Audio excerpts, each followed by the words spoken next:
We welcome you back at 8:19. You know, for new moms, bringing home a newborn baby can already be an isolating and difficult time, and the pandemic may make it worse for some. In this morning's STL Moms Report, Fox 2's Molly Rose is talking with a certified nurse-midwife with SLUCare about how help out there for new expectant moms. Yeah, it's scary enough, especially if you're a first-time mom.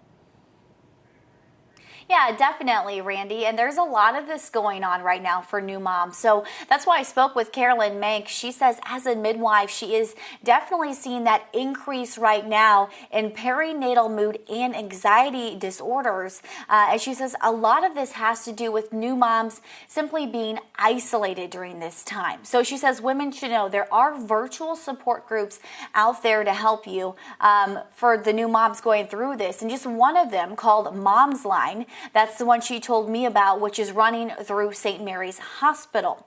So Mink, who's also on faculty at SLU, says those support groups that are through SSM Health have 3 virtual meetups a week. As she tells us, she's also seen a lot of anxiety and fear for moms who will soon be giving birth. She says a lot of that fear is around giving birth alone, because families know that our families rather have heard about women this has been happening to in New York. But she says it's important to know hospitals here locally in the St. Louis area, they're not doing this, and they're allowing one support person.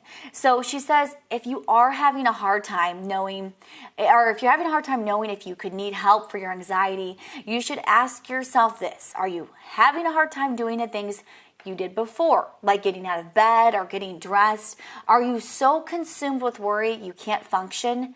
That means it's time to ask for help. Another common struggle for new moms can be breastfeeding. Meg says St. Mary's is providing virtual lactation visits, and if for some reason your visit isn't successful, you can always just still come in and meet with one of the lactation consultants. Now, she tells us even though we are in the middle of a pandemic and so many of those prenatal appointments have been moved maybe virtually, that doesn't mean you can't come in if you feel like there's something wrong with you or you want to be seen in person, especially if it's an emergency. She says you should come in and don't be afraid to go to the hospital. Now, we're going to have a link to that St. Mary's Mom's Line on our Fox 2 website so you can access that. That's where you can get help for postpartum depression, baby blues, and anxiety disorders. Randy. Great information. Thank you very much, Molly. All right, we're going to take a